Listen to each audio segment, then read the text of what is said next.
Welcome to the AI Alignment Podcast. I'm Lucas Perry.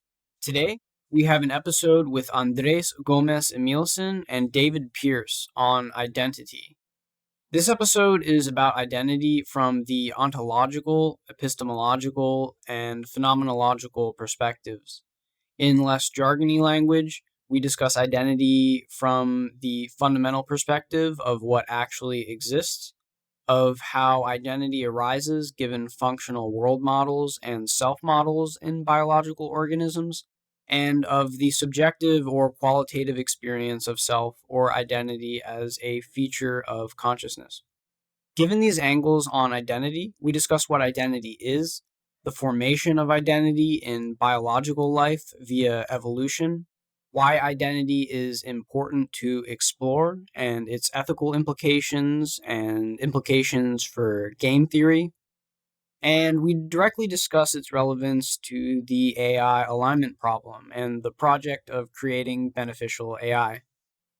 I think the question of how is this relevant to AI alignment to be a very useful one to explore here in the intro. So I'll go ahead and do that for a little bit.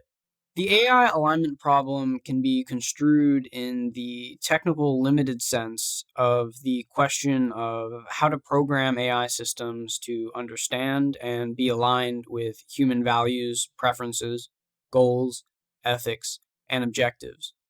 In a limited sense, this is strictly a technical problem that supervenes upon research in machine learning, AI, computer science, psychology, neuroscience, philosophy, etc. I like to approach the problem of aligning AI systems from a broader and more generalist perspective. So, in light of this, I do so through a broader view of AI alignment that takes into account the problems of AI governance, philosophy, AI ethics, and that reflects on the context in which the technical side of the problem will be taking place, the motivations of humanity and the human beings engaged in the AI alignment process, the ingredients required for success, and other civilization level questions on our way, hopefully, to beneficial superintelligence. It is from both of these perspectives that I feel exploring the question of identity is important. AI researchers have their own identities, and those identities factor into their lived experience of the world, their motivations, and their ethics. In fact, the same is, of course, true of policymakers and anyone in positions of power to influence the alignment process. So being aware of commonly held identity models and views is important for understanding their consequences and functions in the world as more and more powerful AI systems begin to be developed and deployed. From a macroscopic perspective, identity has evolved over the past 4.5 billion years on Earth, and surely will continue to do so in both AI systems themselves and in the humans which hope to wield that power. Some humans may wish to merge with the AI, others may simply be content with passing away or death, and other humans may wish to be upgraded or uploaded in some way. Questions of identity are also crucial to this process of relating to one another and to AI systems in a rapidly evolving world where what it means to be human is quickly changing, where copies of digital minds or AIs can be made trivially, and the boundary between what we conventionally call the self and the world begins to dissolve and break down in new ways, challenging our commonly held intuitions and demanding new understandings of ourselves and of identity in particular. I also want to highlight an important thought from this podcast that any actions we wish to take with regards to improving or changing understandings of lived experience, of identity, must be sociologically relevant, or such interventions simply risk being irrelevant. This means understanding what is reasonable for human beings to be able to update their minds with and accept over certain periods of time, and also the game theoretic implications of certain views of identity and their functions in society and civilization. This conversation is thus an attempt to broaden the discussion on these issues outside of what is normally discussed, and to flag this area as something worthy of further consideration. For those not familiar with David Pearce or Andrés Gómez Emilsson, David is a co-founder of the World Transhumanist Association, rebranded Humanity Plus, and is a prominent figure within the transhumanism movement in general. You might know him from his work on The Hedonistic Imperative, a book which explores our moral obligation to work towards the abolition of suffering in all sentient life through technological intervention. Andrés is a consciousness researcher at the Qualia Research Institute and is also the co-founder and president of the Stanford Transhumanist Association. He has a master's in computational psychology from Stanford. The Future of Life Institute is a nonprofit, and this podcast is funded and supported by listeners like you. So if you find what we do on this podcast to be important and beneficial, please consider supporting the podcast by donating at futureoflife.org/donate. If you'd like to be a regular supporter, please consider a monthly subscription donation to make sure that we can continue our efforts into the future. These contributions make it possible for us to bring you conversations like these and to develop the podcast further. You can also follow us on your preferred listening platform by searching for us directly or following the links on the page for this podcast found in the description. And with that, here's my conversation with Andrés Gómez Emilsson and David Pearce. So I just want to start off with some quotes here that I think would be useful. So the last podcast that we had was with Yuval Noah Harari and Max Tegmark. And one of the points that Yuval really emphasized was the importance of self-understanding. Questions like, who am I? What am I? In the age of technology. Yuval said, quote, "Get to know yourself better. It's maybe the most important thing in life. We haven't really progressed much in the last thousands of years. And the reason is that, yes, we keep getting this advice, but we don't really want to do it." He goes on to say that, quote, "Especially as technology will give us all, at least some of us, more and more power, the temptations of naive utopias are going to be more and more irresistible. And I think the really most powerful check on these naive utopias is really getting to know yourself better." So, in search of getting to know ourselves better, I want to explore this question of identity with both of you. So, to start off, what is identity?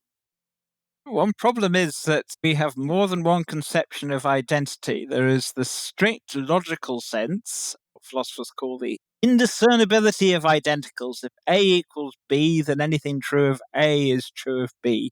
In one sense, that's trivially true. But when it comes to something like personal identity, it just doesn't hold water at all. One is a different person from your namesake who went to bed last night. And it's very easy to shift between these two different senses of identity, or one might speak of the United States. In what sense is the United States the same nation in 2020 as it was in 1975? It's interest relative. Yeah, and to go a little bit deeper on that, I would make the distinction, as David made, between ontological identity, like what fundamentally is actually going on in the physical world, in instantiated reality. But then there's conventional identity, definitely the idea of continuing to exist from one moment to another as a human, and also countries and so on. And then there's also phenomenological identity, which is kind of our intuitive, common sense view of what we are and basically what are the conditions that will allow us to continue to exist. We can go into more detail, but yeah, the phenomenological notion of identity is an incredible can of worms because there's so many different ways of experiencing identity, and all of them have their own interesting idiosyncrasies. Most people tend to confuse the two. They tend to confuse ontological and phenomenological identity. And just as a simple example that I'm sure we will revisit in the future, when a person has, let's say, a ego dissolution or a mystical experience, and they feel that they merge with the rest of the cosmos, and they come out and say, "Oh, we're all one consciousness," that tends to be interpreted as some kind of grasp of an ontological reality. Whereas we could argue, in a sense, that that was just a shift in phenomenological identity, that your sense of self got transformed, not necessarily you actually directly merging with the cosmos in a literal sense. Although, of course, it might be very indicative of how conventional our sense of identity is if it can be modified so drastically in other states of consciousness.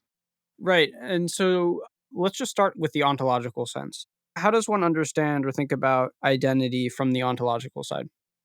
in order to reason about this, you need a shared frame of reference for what actually exists and the nature of a number of things, including the nature of time and space and memory. Because in the common sense view of time called presentism, where basically there's just the present moment, the past is a convenient construction, and the future is a fiction, useful in practical sense, but they don't literally exist.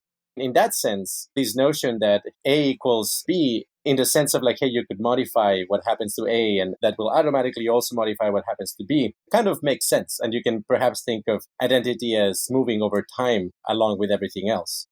On the other hand, if you have a eternalist point of view, where basically you interpret the whole of space-time as just basically there, in their own coordinates in the multiverse, that kind of provides a different notion of ontological identity, because each, in a sense, moment of experience is its own separate piece of reality.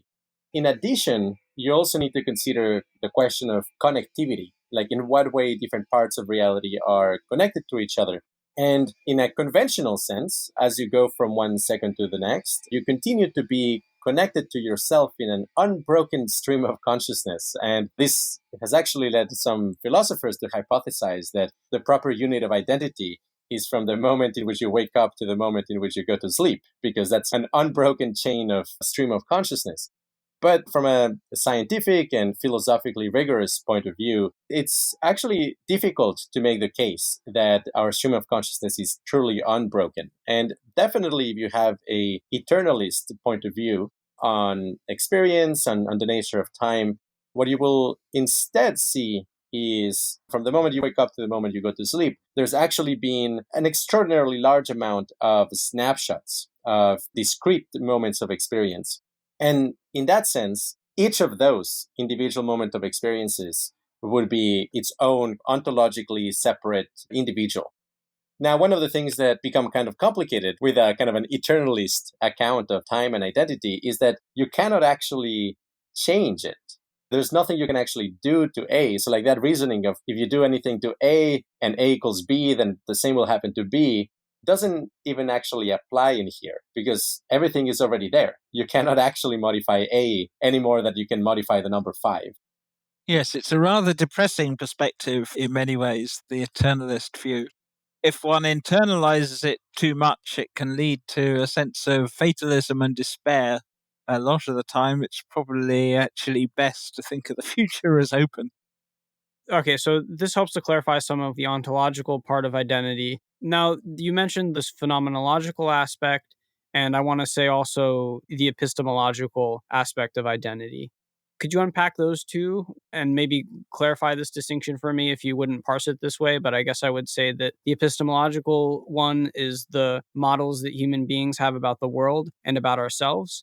It includes how the world is populated with a lot of different objects that have identity, like humans and planets and galaxies. And then we have our self model, which is the model of our body and our space and social groups and who we think we are. And then there's the phenomenological identity, which is that subjective qualitative experience of self or the ego in relation to experience, or where there's an identification with attention and experience. So could you unpack these two later senses? Yeah, for sure. So, I mean, in a sense, you could have like an implicit self model that doesn't actually become part of your consciousness, or it's not necessarily something that you're explicitly rendering. This goes on all the time. I mean, you've definitely, I'm sure, had the experience of riding a bicycle, and after a little while, you can kind of like almost do it without thinking. Of course, you're engaging with the process in a very embodied fashion, but you're not cognizing very much about it. And definitely, you're not representing, let's say, your body state, or you're representing exactly what is going on in a cognitive way. It's all kind of implicit in the way in which you feel. And I would say that paints a little bit of a distinction between a self model, which is ultimately functional. It has to do with, are you processing the information that you require to solve the task that involves modeling what you are in your environment, and distinguishing it from the felt sense of, are you a person? Where are you? How are you located? And so on. The first one is the one that most of robotics and machine learning that have like an embodied component are really trying to get at. You just need the appropriate information processing in order to solve the task. They're not very concerned about Does this feel like anything, or does it feel like a particular entity or a self to be that particular algorithm? Whereas, yeah, we're talking about the phenomenological sense of identity, then yeah, that's like very explicitly about how it feels like. And there's all kinds of ways in which a healthy, so to speak, sense of identity can be broken down in all sorts of interesting ways. There's many failure modes. We can put it that way. One might argue, I mean, I suspect, for example, David Pearce might say this, which is that our self models, our implicit sense of self, because of the way in which it was brought up through Darwinian selection pressures, it's already extremely ill in some sense, at least from the point of view of it actually telling us something true and actually making us do something ethical. It has all sorts of problems, but it is definitely functional. I mean, you can anticipate being a person tomorrow and plan accordingly, leave messages to yourself by encoding them in memory. And yeah, this convenient sense of conventional identity, it's very natural for most people's experiences. I can briefly mention a couple ways in which it can break down.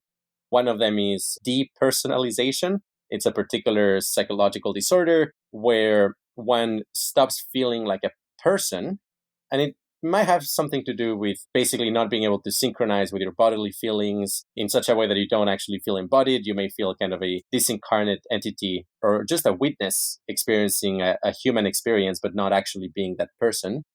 Then you also have things such as empathogen induced sense of shared identity with others. If you take MDMA, you may feel that all of humanity is deeply connected, or we're all part of the same essence of humanity in a very positive sense of identity, but perhaps not in a evolutionary adaptive sense.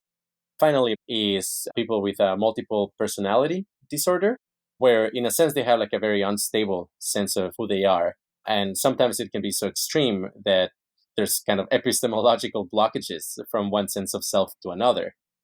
As neuroscientist Donald Hoffman likes to say, fitness trumps truth.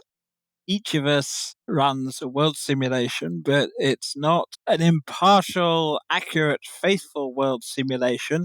I am at the center of a world simulation, the David Pearce-centric world simulation. I'm the kind of the hub of reality that follows me around. And of course, there are billions upon billions of other analogous examples too. Now, this is genetically extremely fitness enhancing, but it's systematically misleading. In that sense, I think Darwinian life is malware. So, wrapping up here on these different aspects of identity, I just want to make sure that I have all of them here. Would you say that those are all of the aspects? One could add this distinction between type and token identity, in that it be possible, let's say, from scratch to create a molecular duplicate of you. Is that person you? It's type identical, but it's not token identical. Oh, right. So I think I've heard this used in some other places as numerical distinction versus qualitative distinction. Is that right? Yeah, that's the same distinction. Yeah.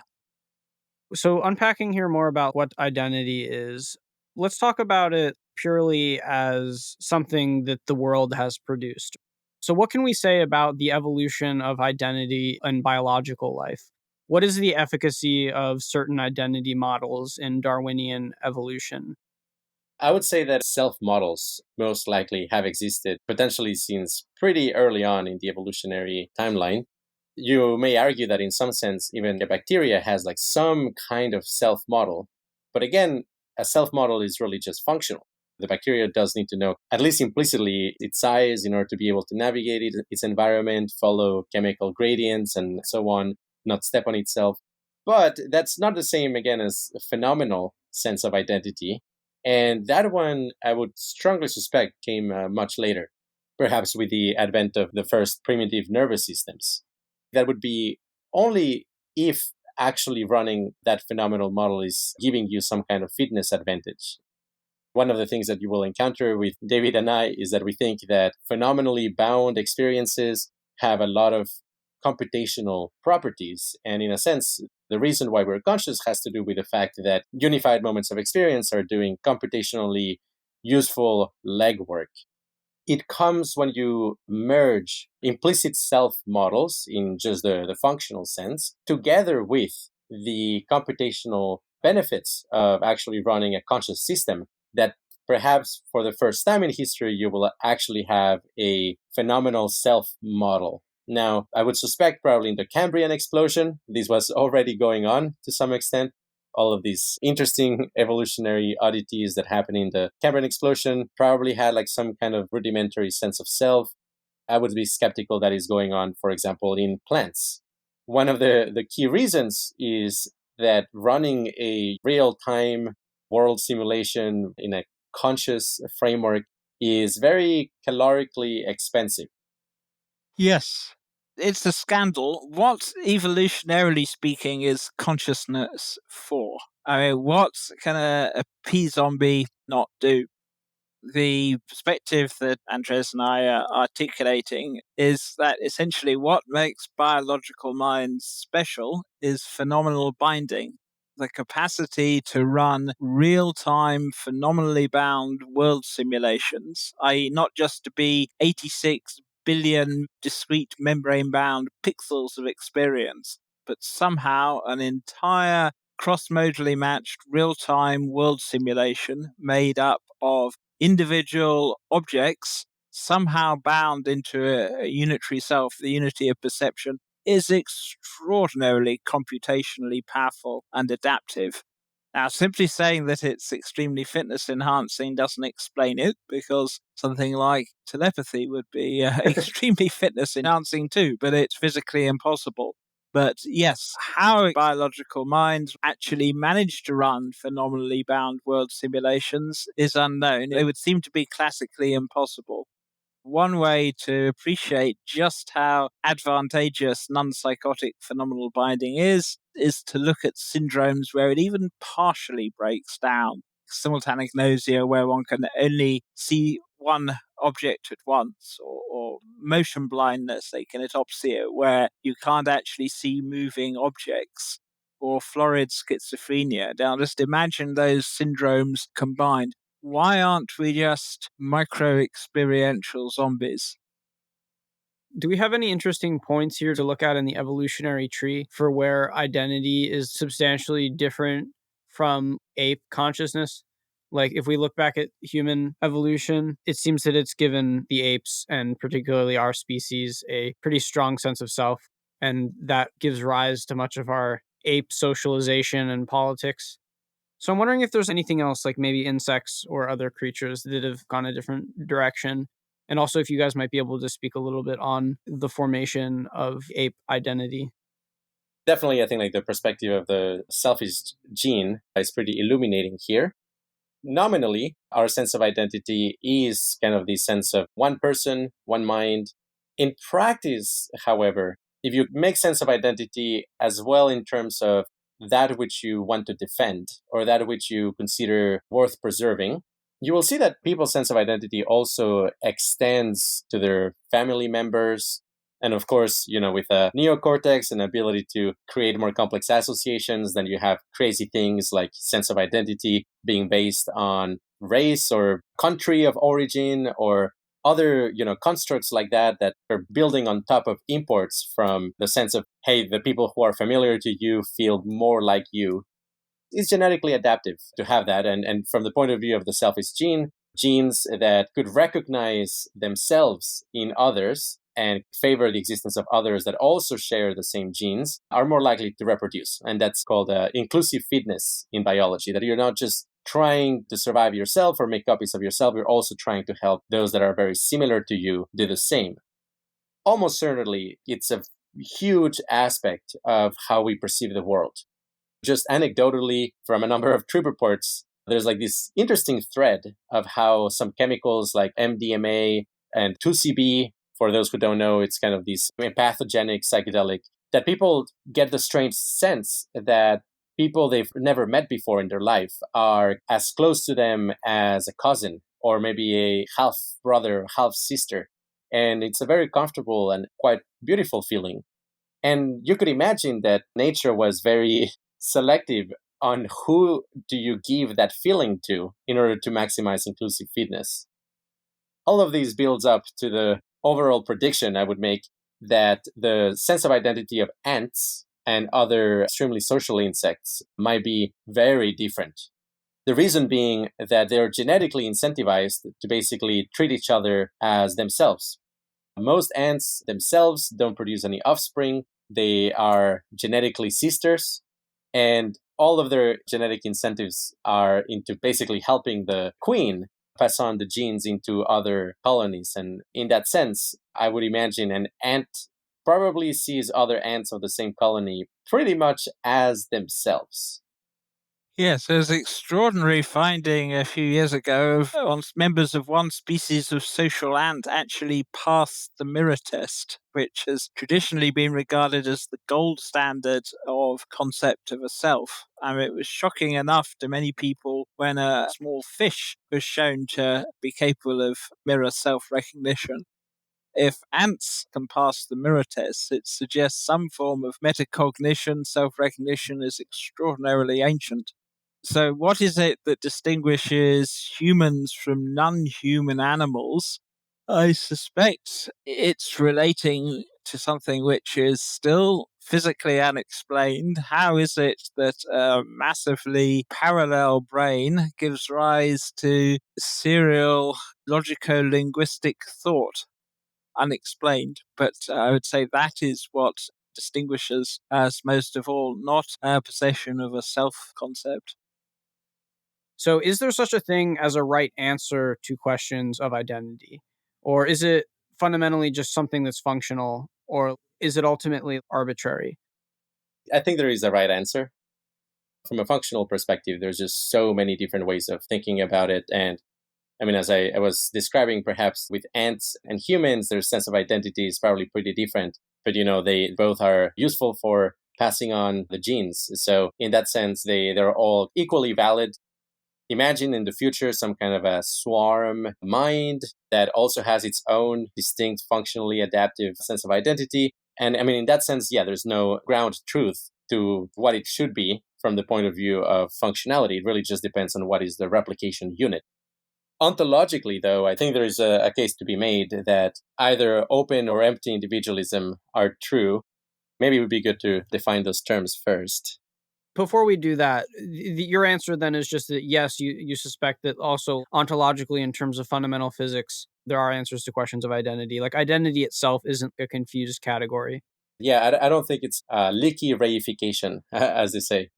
And then, like, from the phenomenological sense, is the self an illusion or not? Is the self a valid category? Is your view also on identity that there is a right answer there? From the phenomenological point of view, no, I would consider it a parameter mostly, just something you can vary, and there's trade-offs for different experiences of identity. Okay. How about you, David? I think ultimately, yes, there are right answers, but in practice, life would be unlivable if we didn't maintain these fictions. These fictions, in one sense, are deeply immoral. Just let's say one punishes someone for a deed that their namesake performed 10, 15, 20 years ago. I mean, America executed a murderer for a crime that was done 20 years ago. Now, quite aside from issues of freedom and responsibility and so on, this is just scapegoating. So, David, you feel that in the ontological sense, there are right or wrong answers to questions of identity, and in the phenomenological sense, and in the functional sense. Yes. Okay, so then I guess you disagree with Andrés about the phenomenological sense. I'm not sure, Andres, and I agree about most things. Are we disagreeing, Andres? I'm not sure. I mean, what I said about the phenomenal aspect of identity was that I think of it as a parameter of our world simulation. And in that sense, there's kind of no true phenomenological sense of identity. They're all useful for different things. The reason I would say this too is that, okay, even if you assume that something like each snapshot of experience is its own separate identity, I'm not even sure you can accurately represent that in a moment of experience itself. This is itself a huge can of worms. It opens up the problem of reference. Can we even actually refer to something from our own vintage point of view? My intuition here is that whatever sense of identity you have at a phenomenal level, I think of it as a parameter of the world simulation, and I don't think it can be an accurate representation of something true. It's just going to be a feeling, so to speak. I could endorse that. We fundamentally misperceive each other, and the Hogan sisters, Craniopithecus twins, know something that the rest of us don't, and that the Hogan sisters share a thalamic bridge which enables them, partially and to a limited extent, to mind meld. The rest of us conceive each other as essentially, yes, people or objects that have feelings. And when one thinks of one's ignorance, on the whole, one might be lamenting one's failures as a mathematician or a physicist or anything else. But an absolutely fundamental form of ignorance that we take for granted is that other people, other non-human animals, essentially objects with feelings, whereas we individually have first-person experience. Whether it's going to be possible to overcome this in future, I think it's going to be immensely technically challenging, building something like reversible thalamic bridges. A lot depends on one's theory of phenomenal binding. But let's pretend a future civilization in which partial mind melding is routine. I think it will lead to a revolution, not just in morality, but in decision theoretic rationality too. And that, one will taking account of, let's say, the desires, the interests, and the preferences of what will seem different aspects of oneself. So, why does identity matter morally? I think you guys have made a good case about how it's important functionally, historically, in terms of biological evolution, and then in terms of like society and culture. Identity is clearly extremely important for human social relations, for navigating social hierarchies and understanding one's position, of having a concept of self and identity over time. But why does it matter morally here? One interesting story where you can think of a lot of social movements and, in a sense, a lot of ideologies that have existed in human history as attempts to hack people's sense of identities or make use of them for the purpose of the reproduction of the ideology or the social movement itself. To a large extent, a lot of the things that you see in therapy have a lot to do with expanding your sense of identity to include your future self as well, which is something that a lot of people struggle with when it comes to impulsive decisions or irrationality. There's this interesting point of view of how a 2-year-old or a 3-year-old hasn't yet internalized the fact that they will wake up tomorrow and that the consequences of what they did today will linger on in the following days. It's kind of like a revelation when a kid finally internalizes the fact that, oh my gosh, like I will continue to exist for the rest of my life. There's going to be a point where I'm going to be 40 years old. And also there's going to be a time where I'm 80 years old. And like all of those are real and I should plan ahead for it. Ultimately, I do think that advocating for a very inclusive sense of identity where the locus of identity is consciousness itself, I do think that might be of tremendous moral and ethical implications. We want a sense of us that embraces all sentient beings, I think, which is extremely ambitious, but that I think should be the long-term goal. Right. So there's a spectrum here, and where you fall on the spectrum will lead to different functions and behaviors. Solipsism or like extreme egoism on one end, pure selflessness or ego death, or pure altruism on the other end. And perhaps there are other degrees and axes on which you can move. But the point is, it leads to radically different identifications and relations with other sentient beings and with other instantiations of consciousness. Would our conception of death be different if it was convention to give someone a different name when they woke up each morning? I mean, because after all, it is akin to reincarnation. Why isn't it that when one is drifting asleep each night, one isn't afraid of death? It's because, in some sense, one believes one's going to be reincarnated in the morning. I like that. Okay. So I want to return to this question after we hit on the different views of identity to really unpack the different ethical implications more, but I wanted to sneak that in here for a bit of context.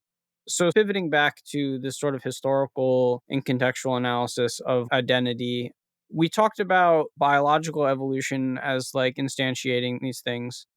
How do you guys view religion as codifying an egoist view on identity? Religion codifies the idea of the eternal soul, and the soul kind of, I think, maps very strongly onto the phenomenological self. It makes that the thing that is immutable or undying or which transcends this realm. I'm talking obviously specifically here about Abrahamic religions, but then also in Buddhism, there is the self is an illusion, or what David referred to as empty individualism, which we'll get into, where it says that that identification with the phenomenological self is fundamentally a misapprehension of reality and like a confusion, and that leads to attachment and suffering and fear of death. So, do you guys have comments here about religion as codifying views on identity?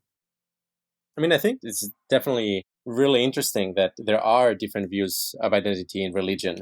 How I grew up, I always assumed religion was about souls and getting into heaven. But yeah, I mean, it turns out I just didn't know about Eastern religions and cults that also happen to sometimes have like different views of personal identity. I mean, that was definitely a revelation to me. I would actually say that I started questioning the sense of common sense of personal identity before I learned about Eastern religions. And I was really pretty surprised and very happy when I found out that, let's say, Hinduism actually has a kind of universal consciousness take on identity, a socially sanctioned way of looking at the world that has a very expansive sense of identity. Buddhism is also pretty interesting because, as far as I understand it, they consider actually pretty much any view of identity to be a cause for suffering, fundamentally. It has to do with a sense of craving either for existence or craving for non existence, which they also consider a problem. A Buddhist would generally say that even something like universal consciousness, believing that we're all fundamentally Krishna incarnating in many different ways, itself will also be a source of suffering to some extent, because you may kind of crave further existence, which may not be very good from their point of view. It makes me optimistic that there's like other types of religions with other views of identity.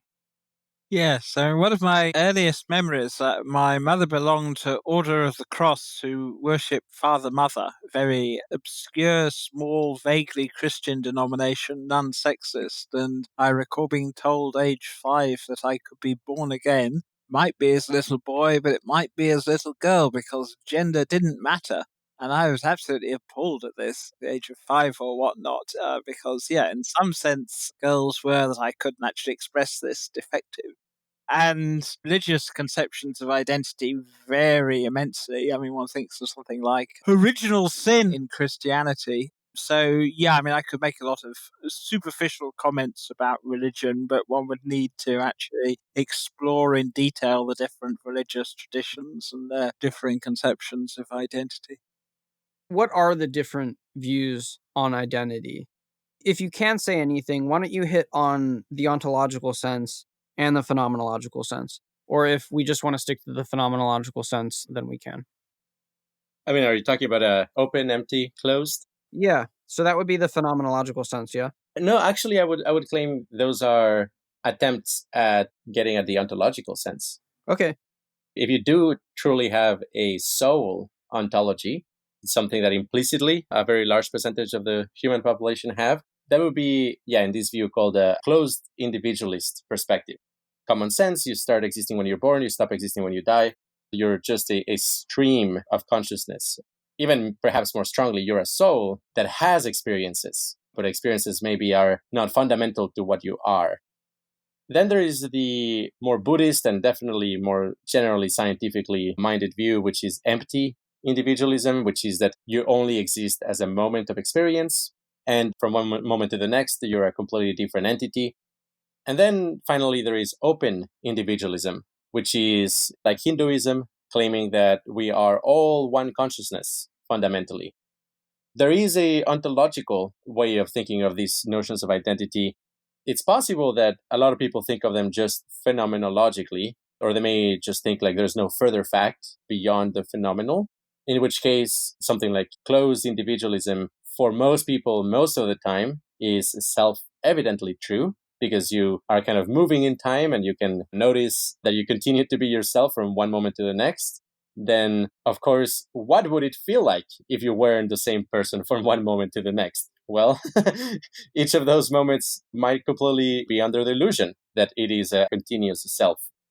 For most things in philosophy and science, if you want to use something as evidence, it has to agree with one theory and disagree with another one. And the sense of continuity from one second to the next seems to be compatible with all three views. So it's not itself much evidence either way.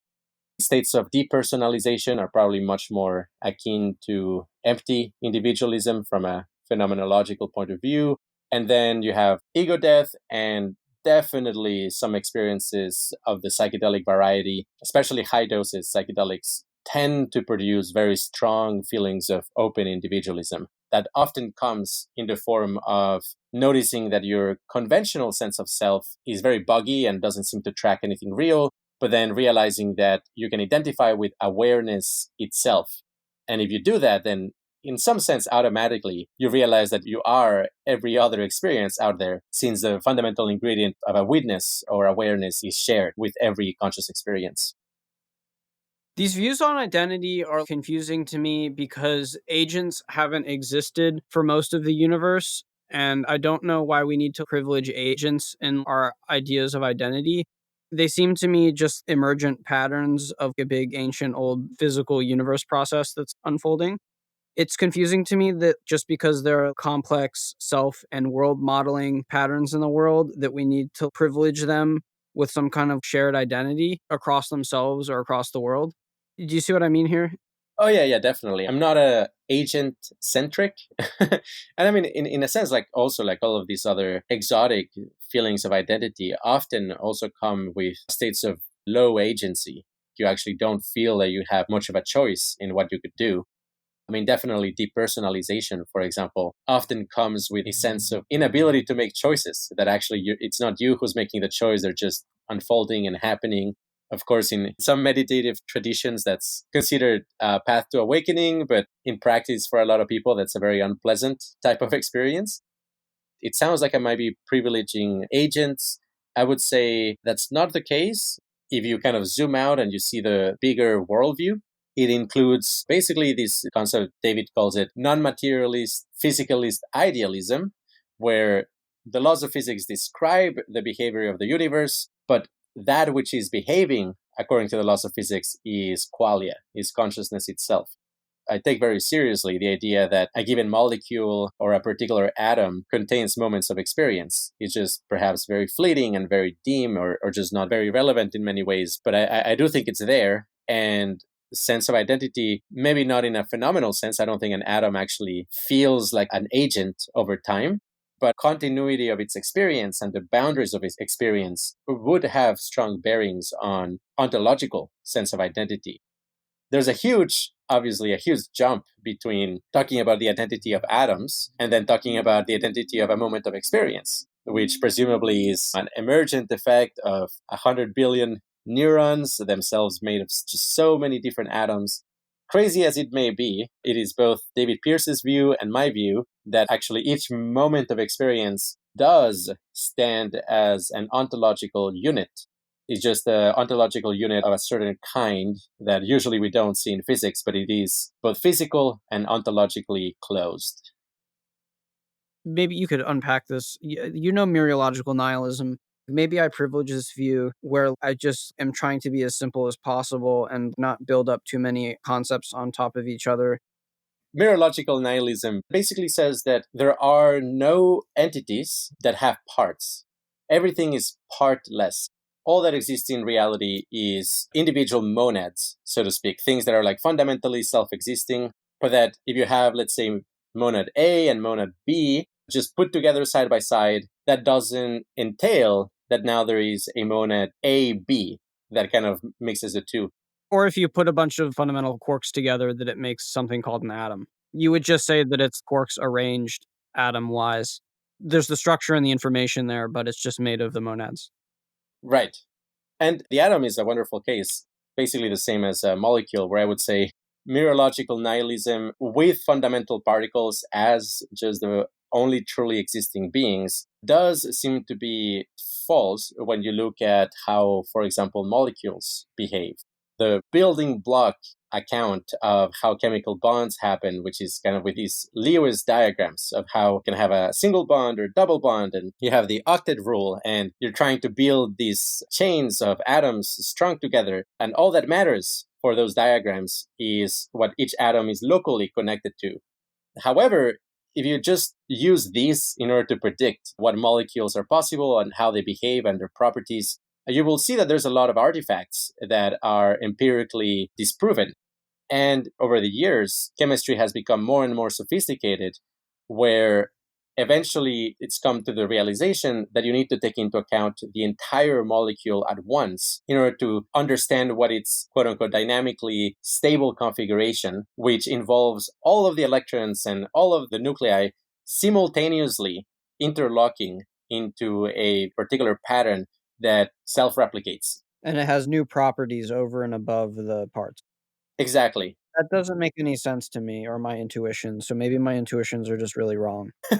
Where does the new property or causality come from? Because it essentially has causal efficacy over and above the parts. Yeah, it's tremendously confusing. I mean, I'm currently writing an article about basically how this sense of topological segmentation can, in a sense, account both for this effect of what we might call weak downward causation, which is like you get a molecule, and now the molecule will have effects in the world that you need to take into account all of the electrons and all of the nuclei simultaneously as a unit in order to actually know what the effect is going to be in the world. You cannot just take each of the components separately. That's something that we could call as weak downward causation. It's not that fundamentally you're introducing a new law of physics. Everything is still predicted by the Schrödinger equation. It's still governing the behavior of the entire molecule. It's just that the appropriate unit of analysis is not the electron, but it would be the entire molecule. Now, if you pair this together with a sense of identity that comes from topology, then I think there might be a good case for why moments of experience are discrete entities. The analogy here with topological segmentation, hopefully I'm not going to lose too many listeners here, but we can make an analogy with, for example, a balloon, that if you start out imagining that you are the surface of the balloon, and then you take the balloon by two ends and you twist them in opposite directions, eventually at the middle point you get what's called a pinch point. Basically, the balloon kind of collapses in the center, and you end up having these two smooth surfaces connected by a pinch point.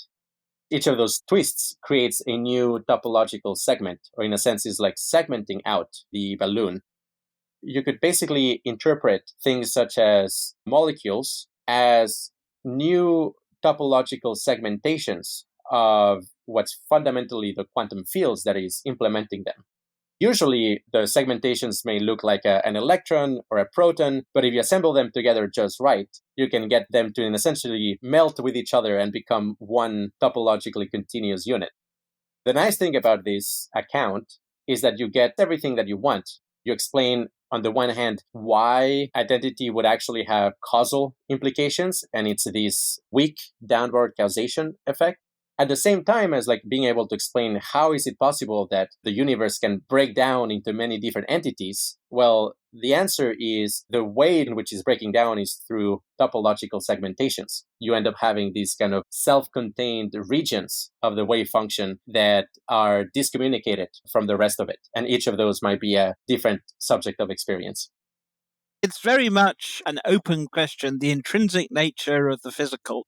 Commonly, materialism and physicalism are equated, but the point of view that Andrés and I take seriously, non-materialist physicalism is actually a form of idealism. Recently, philosopher Phil Goff, Galileo's error, used to be a skeptic, critic of non-materialist physicalism. Because of the binding problem, he's recently published a book defending it. Very much an open question. I mean, we're making some background assumptions here. Critical background assumption is physicalism, that quantum mechanics is complete. There is no element of reality that is missing from the equations or possibly the fundamental equation of physics. But physics itself seems to be silent on the intrinsic nature of the physical. I mean, intuitively, what is the nature of a quantum field? Intuitively, it's a field of insentience. but this isn't a scientific discovery, it's a very strong philosophical intuition. And if you couple this with the fact that the only part of the world with which one has direct access, i.e., one's own conscious mind, though this is controversial, is consciousness, sentience, the non-materialist physicalist will conjecture that we are typical in one sense, that the fields of your central nervous system aren't ontologically different from the rest of the world. And what makes sentient beings special is the way that fields are organized into subjects of experience, egocentric world simulations. Now, I'm personally fairly confident that each of us individually is running a mind's egocentric world simulation, that direct realism is false. I'm not at all confident, though I certainly explore it, that experience is the intrinsic nature of the physical, the stuff of the world. But this is a tradition that goes back via Russell ultimately to Schopenhauer. Schopenhauer essentially turning Kant on his head. Kant famously said that all we will ever know is phenomenology, appearances. We will never know the intrinsic noumenal nature of the world. But Schopenhauer argues that essentially we do actually know one tiny piece of the noumenal essence of the world, the essence of the physical, and it's experiential. So, yes, tentatively, at any rate, Andrés and I would defend non-materialist or idealistic physicalism. The actual term non-materialist physicalism is due to the late Grover Maxwell. Sorry, could you just define that real quick? I think we haven't.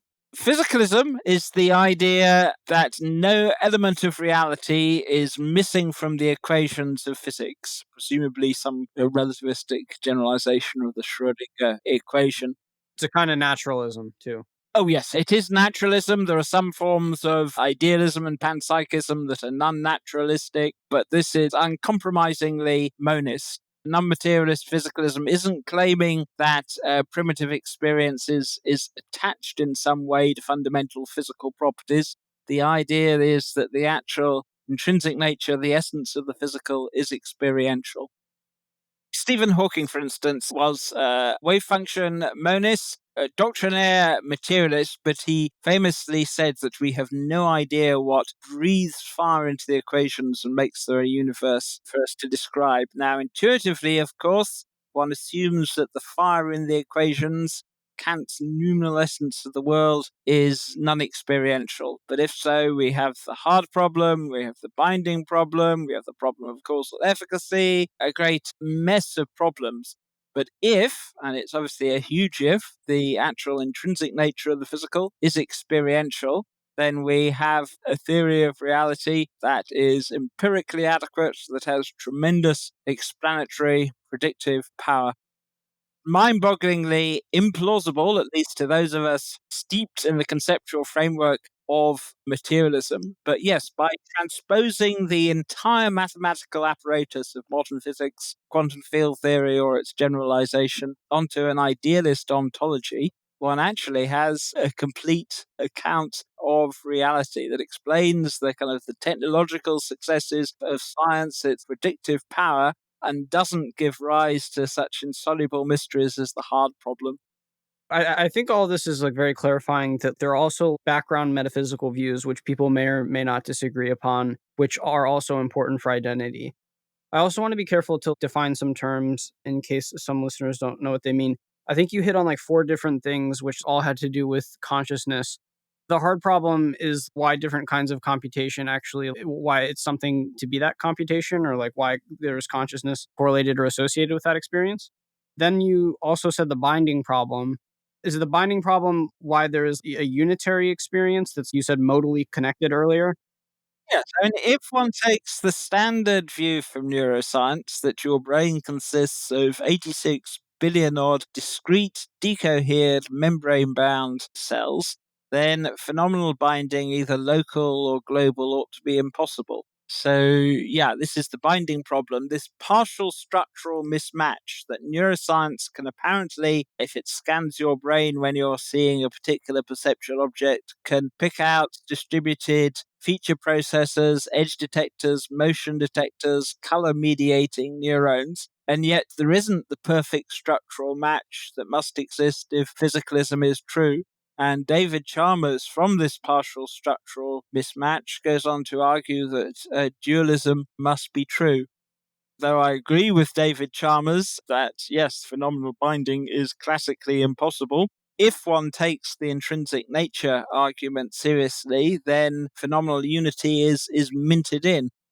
The intrinsic nature argument, recall, is that experience or consciousness discloses the intrinsic nature of the physical.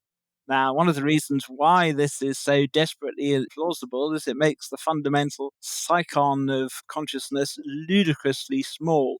But there's a neglected corollary of non-materialist physicalism in that if experience discloses the intrinsic nature of the physical, essentially experience must be temporally incredibly fine-grained. And if you probe your nervous system at a temporal resolution of femtoseconds or even attoseconds, what would one find? And it's my guess that it would be possible to recover a perfect structural match between what you are experiencing now in your phenomenal world simulation and the underlying physics, that superpositions or cat states are individual entities. Now, if the effective lifetime of neuronal superpositions in the CNS were milliseconds, they would be the obvious candidate for a perfect structural match and to explain the phenomenal unity of consciousness. But physicists, not least Max Tegmark, have done the maths. The effective lifetime of neuronal superpositions in the CNS, assuming the unitary only dynamics, is femtoseconds or less, which is intuitively the reductio ad absurdum of any kind of quantum mind. But one person's reductio ad absurdum is another person's falsifiable prediction. And I'm guessing, I'm sounding like a believer, I'm not, but I am guessing that when there is sufficiently sensitive molecular matter wave interferometry, perhaps using trained up mini brains, that the non-classical interference signature will disclose a perfect structural match between what you're experiencing right now, you're in your unified world simulation, and the underlying physics.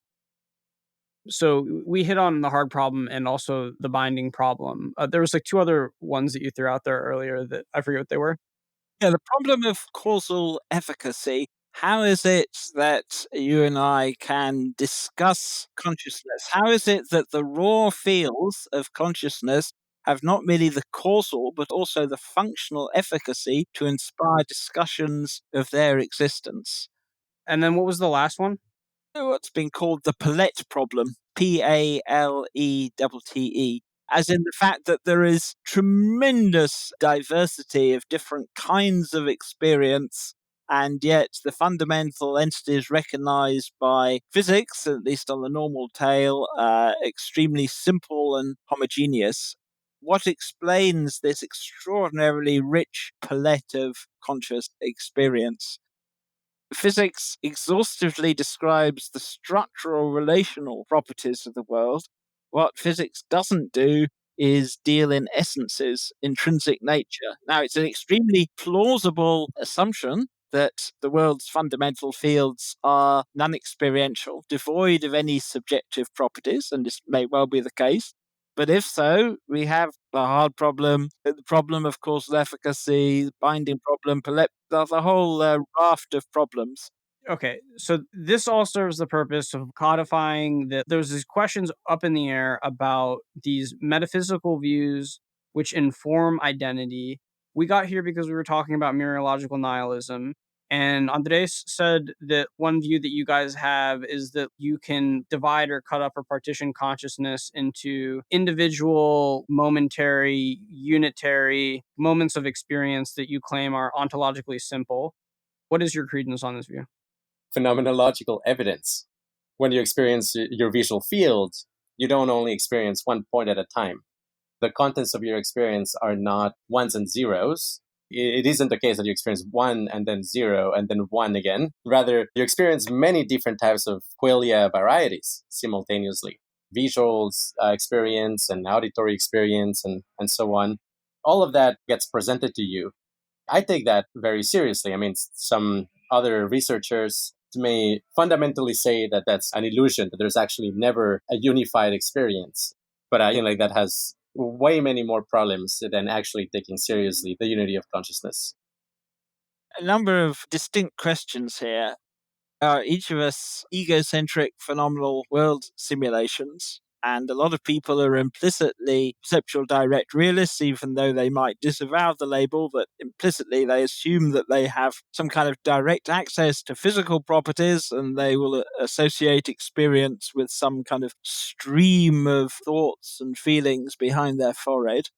But then there is the question, what is the actual fundamental nature of the world beyond your phenomenal world simulation? Is it experiential or non-experiential? I'm agnostic about that, even though I argue for non-materialist physicalism. So I guess I'm just trying to get a better answer here on how is it that we navigate these views of identity towards truth? An example I thought of a very big contrast between what you may intuitively imagine is going on versus what's actually happening is if you're very afraid of snakes, for example, and you look at a snake, you feel, oh my gosh, it's intruding into my world and I should get away from it. And you have kind of this representation of it as a very big other. Anything that is very threatening, oftentimes you represent it as an other. But crazily, that's actually just yourself to a large extent because it's still part of your experience. Within your moment of experience, the whole phenomenal quality of looking at a snake and thinking that's a other is entirely contained within you. In that sense, these ways of ascribing identity and continuity to the things around us, or like a self other division, are almost kind of psychotic. They kind of start out by assuming that you can segment out a piece of your experience and call it something that belongs to somebody else, even though clearly it's still just part of your own experience. It's you. But the background here is also that you're calling your experience your own experience, which is maybe also a kind of psychopathy. Is that the word you used? Yeah. That's right. Maybe the scientific thing is like there's just snake experience, and it's neither yours nor not yours, and there's what we conventionally call a snake. That said, there are ways in which I think you can use experience to gain insight about other experiences. If you're looking at a picture that has two blue dots, I think you can accurately say by paying attention to one of those blue dots, the phenomenal property of my sensation of blue is also in that other part of my visual field. And this is a case where, in a sense, you can, I think, meaningfully refer to some aspect of your experience by pointing at another aspect of your experience. It's still maybe in some sense kind of crazy, but it's still closer to truth than many other things that we think of or imagine. Honest and true statements about the nature of other people's experiences, I think, are very much achievable. Bridging the reference gap, I think, might be possible to overcome. And you can probably aim for like a true sense of identity, harmonizing the phenomenal and the ontological sense of identity. I mean, I think that part of the motivation, for example, in Buddhism, is that you need to always be understanding yourself and reality as it is, or else you will suffer, and that it is through understanding how things are that you'll stop suffering.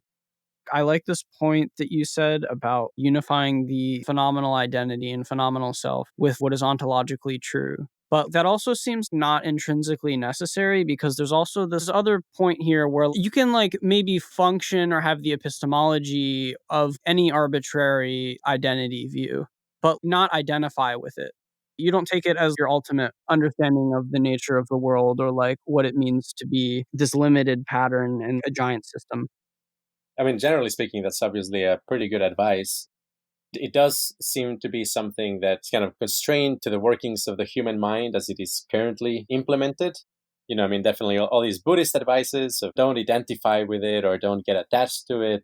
Ultimately, it cashes out in experiencing less of a craving, for example, or feeling less despair in some cases. Useful advice, not universally applicable. For many people, their problem might be something like, sure, like desire, craving, attachment, in which case, these Buddhist practices will actually be very helpful. But if your problem is something like melancholic depression, then lack of desire doesn't actually seem very appealing. That is the default state, and it's not a good one. I'd be mindful of universalizing this advice. Yes, other things being equal, the happiest people tend to have the most desires. Of course, tremendous desire can also bring tremendous suffering, but there are a very large number of people in the world who are essentially unmotivated. Nothing really excites them. In some cases, they're just waiting to die, melancholic, depression. Desire can be harnessed. Big problem, of course, is that in a Darwinian world, many of our desires are mutually inconsistent. And to use what, to me at least, would be a trivial example, not to everyone, if you have 50 different football teams with all their supporters, there is simply logically no way that the preferences of these fanatical football supporters can be reconciled. But nonetheless, by raising hedonic set points, one can allow all football supporters to enjoy gradients of information sensitive bliss, but there is, simply no way to reconcile their preferences. There's part of me that does want to do some universalization here, and like maybe that is wrong or unskillful to do. But I seem to be able to imagine a future where, say, we get aligned superintelligence and there's some kind of rapid expansion, some kind of optimization bubble of some kind. And maybe there are like the worker AIs, and then there are like the exploiter AIs, and the exploiter AIs just get blissed out. And imagine if some of the exploiter AIs are egomaniacs in their hedonistic simulations, and some of them are hive minds, and they all have different views on open individualism or closed individualism. Some of the views on identity just seem more diluted to me than others. I seem to have a problem with a self identification and reification of self as something. It seems to me to take something that is conventional and make it an ultimate truth, which is confusing to the agent. And that to me seems bad or wrong, like your world model is wrong. Part of me wants to say it is always better to know the truth, but I also feel like I'm having a hard time being able to say how to navigate views of identity in a true way. And then another part of me feels like actually it doesn't really matter, only insofar as it affects the flavor of that consciousness. If we find like the chemical or genetic levers for different notions of identity, we could presumably imagine a lot of different ecosystems of approaches to identity in the future, some of them perhaps being much more adaptive than others. I do think I grasp a little bit like maybe the intuition pump. And I think that's actually something that resonates quite a bit with us, which is that it is an instrumental value for sure to always be truth seeking, especially when you're talking about like general intelligence. It's very weird and it sounds like it's going to fail if you say, hey, I'm going to be truth seeking in every domain except on here. And these might be identity or value function or your model of physics or something like that. But perhaps actual superintelligence, in some sense, it really entails having an open ended model for everything, including ultimately who you are. If you're not having those open ended models that can be revised with further evidence and reasoning, you are not a superintelligence. That intuition pump may suggest that if intelligence turns out to be extremely adaptive and powerful, then presumably, the superintelligences of the future will have like true models of what's actually going on in the world, not just convenient fictions. Yes. In some sense, I think I would hope our long term goal is ignorance of the entire Darwinian era and its horrors, but it would be extremely dangerous if we were to give up prematurely. We need to understand reality and the theoretical upper bounds of rational moral agency in the cosmos. And ultimately, when we have done literally everything that it is possible to do to minimize and prevent suffering, I think in some sense we want to forget about it altogether. But I would stress the risks of premature defeatism. Of course, we're always going to need a self model, a model of the cognitive architecture in which the self model is embedded. It needs to understand the directly adjacent computations which are integrated into it. But it seems like the views of identity go beyond just this self model. Is that the solution to identity? What does open, closed, or empty individualism have to say about something like that? Open, empty, and closed as ontological claims. Yeah, I mean, they're separable from the functional uses of a self model. It does, however, have like bearings on basically the decision theoretic rationality of an intelligence. Because when it comes to planning ahead, if you have the intense, let's say, objective of being as happy as you can, and somebody offers you a cloning machine, and they say like, hey, you can trade 1 year of your life for just a completely new copy of yourself, you press the button to make that happen. For making that decision, you actually do require a model of ontological notion of identity, unless you just care about replication. So I think that the problem there is that identity, at least in us apes, is caught up in ethics. If you could have an agent like that where identity was not factored into ethics, then I think that it would make a better decision. It's definitely a question too of like whether you can bootstrap an impartial God's eye view on the well-being of all sentient beings without first having developed a sense of own identity and then wanting to preserve it, and finally kind of updating it with more information, philosophy, reasoning, physics. I do wonder if you can start out without caring about identity and finally concluding with kind of an impartial God's eye view. I think probably in practice, a lot of those transitions do happen because a person is first concerned with themselves and then they update the model of who they are based on more evidence. I could be wrong. It might be possible to completely sidestep kind of Darwinian identities and just jump straight up into impartial care for all sentient beings. I don't know. So we're getting into the ethics of identity here and like why it matters. The question for this portion of the discussion is what are the ethical implications of different views on identity? So, Andres, I think you can sort of kick this conversation off by talking a little bit about the game theory. Right. Well, yeah, the game theory is surprisingly complicated. Just consider within a given person, in fact, the different quote unquote sub agents of an individual. Let's say you're drinking with your friends on a Friday evening, but you have to wake up early at 8 a.m. for whatever reason, and you're deciding whether to have another drink or not. Your intoxicated self says, yes, of course, tonight is all that matters, whereas your cautious self might try to persuade you that no, you will also exist tomorrow in the morning. Within a given person, there's all kinds of complex game theory that happens between alternative views of identity, even implicitly. It becomes obviously much more tricky when you expand it outwards. How, like, some social movements, in a sense, are trying to hack people's view of identity, whether the unit is your political party or the country or the whole ecosystem or whatever it may be. A key thing to consider here is the existence of legible Schelling points, also called focal points, which is in the absence of communication between entities, what are some kind of guiding principles that they can use in order to effectively coordinate and move towards a certain goal. I would say that having something like open individualism itself can be a powerful Schelling point for coordination, especially because if you can be convinced that somebody is an open individualist, you have reasons to trust them. There's all of this research on how high trust social environments are so much more conducive to productivity and long term sustainability than low trust environments. And expansive notions of identity are very trust building. On the other hand, from a game theoretical point of view, you also have the problem of defection. Within an open individualist society, you have a small group of people who can fake the test of open individualism. They can take over from within and instantiate some kind of a dictatorship or some type of a closed individualist takeover of what was a really good society, good for everybody.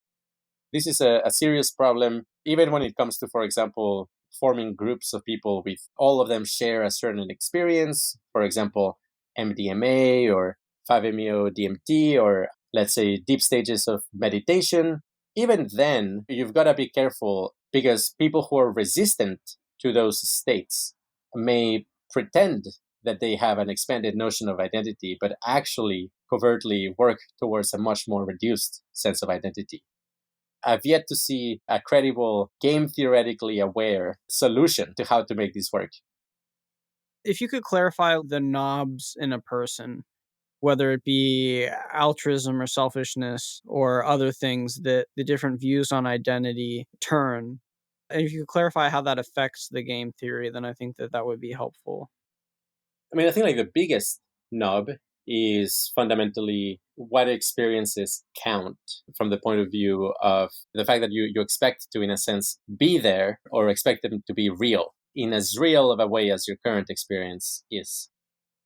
It's also contingent on theories of consciousness because you could be an open individualist and still believe that higher order cognition is necessary for consciousness and that non human animals are not conscious. That gives rise to all sorts of other problems. The person presumably is altruistic and cares about others, but they just still don't include non human animals for a completely different reason in that case. Definitely, another nub is how you consider what you will be in the future, whether you consider that to be part of the universe or the entirety of the universe. I guess I used to think that personal identity was very tied to a hedonic tone. I think of them as like much more dissociated now. There is the general pattern. People who are very low mood may have kind of a bias towards empty individualism. People who become open individualists often experience a huge surge in positive feelings for a while because they feel that they're never going to die, like the fear of death greatly diminishes. But I don't actually think it's a surefire or foolproof way of increasing well being because if you take seriously open individualism, it also comes with terrible implications like that, hey, we are also the pigs in factory farms. It's not a very pleasant view. Yeah, I take that seriously. I used to believe for a while the best thing we could possibly do in the world was to just write a lot of essays and books about why open individualism is true. And now I think it's important to combine it with consciousness technologies so that, hey, once we do want to upgrade our sense of identity to a greater circle of compassion, that we also have the enhanced happiness and mental stability to be able to actually engage with that without going crazy. And this has me thinking about one point that I think is very motivating for me for the ethical case of veganism. Take the common sense, normal consciousness like most people have and that I have. You just feel like a self that's having an experience. You just feel like you are fortunate enough to be born as you and to be having the Andrés experience or the Lucas experience. And that your life is from birth to death or whatever. And like when you die, you will be annihilated. You will no longer have experience. Then who is it that is experiencing the cow consciousness? Or like who is it that is experiencing the chicken and the pig consciousness? There's so many instantiations of that, like billions. Even if this is based off of irrationality, it still feels motivating to me. Yeah, I could just die and wake up as a cow 10 billion times. That's kind of the experience that is going on right now. Sudden confused awakening into cow consciousness plus factory farming conditions. I'm not sure if you find that completely irrational or motivating or what. No, I mean, I think it makes sense. We have a common friend as well, Magnus Winding. He wrote a pro veganism book, actually, kind of with this line of reasoning. It's called You Are Them, about, yeah, how a post theoretical science of consciousness and identity itself is a strong case for ethical lifestyle. So, just touching here on the ethical implications, like some other points that I just want to add here are that when one is identified with one's phenomenal identity, in particular, I want to talk about the experience of self, where you feel like you're a closed individualist, which your life is like when you were born and then up until when you die, that's you. I think that that breeds a very strong duality in terms of your relationship to your own personal phenomenal consciousness. The suffering and joy which you have direct access to are categorized as mine or not mine. Those which are mine take high moral and ethical priority over the suffering of others. You're not mind melded with all of the other brains, right? So there's an epistemological limitation there where you're not directly experiencing the suffering of other people. But the closed individualist view goes a step further and isn't just saying that there's an epistemological limitation, but it's also saying that this consciousness is mine and that consciousness is yours. And this is the distinction between self and other. And given selfishness, that self consciousness will take moral priority over other consciousness. That I think just obviously has massive ethical implications with regards to the greed of people. I view here the ethical implications as being important because, at least in the way that human beings function, if one is able to fully rid themselves of the ultimate identification with your personal consciousness as being the content of self, then I can move beyond the duality of consciousness as self and other and care about all instances of well being and suffering much more equally than I currently do. That to me seems harder to do, at least with human brains. If we have a strong reification and identification with your instances of suffering or well being as your own. Part of the problem is that the existence of other subjects of experience is metaphysical speculation. It's metaphysical speculation that one should take extremely seriously. I'm not a solipsist. I believe that other subjects of experience, human and non-human, are as real as mine, but nonetheless, it is still speculative and theoretical. One cannot feel their experiences. There is simply no way, given the way that we are constituted the way we are, that one can behave in an impartial, sort of with impartial, godlike benevolence. I guess I would question perhaps a little bit that we only care about our future suffering within our own experience because this is me, this is mine, self another. In a sense, I think we care about those more, largely because they're more intense. You do see examples of, for example, mirror touch synesthesia of people who, if they see somebody else get hurt, they also experience pain. And I don't mean a fleeting sense of discomfort, but like perhaps even actual, strong pain because they're able to kind of reflect that for whatever reason. People like that are generally very motivated to help others as well. And in a sense, their implicit self model includes others, or at least weights others more than most people do. I mean, in some sense, you can perhaps make sense of selfishness in this context as the coincidence that what is within our self model is experienced as more intense. But there's plenty of counterexamples to that, including sense of depersonalization or ego death, where you could experience the feeling of God, for example, as being this eternal and impersonal force that is infinitely more intense than you, and therefore it matters more, even though you don't experience it as you. Perhaps the core issue is what gets the highest amount of intensity within your world simulation.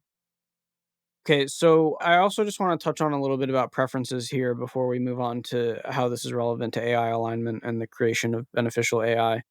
From the moral realist perspective, if you take the metaphysical existence of consciousness very substantially and you view it as the ground of morality, then different views on identity will shift how you weight the preferences of other creatures.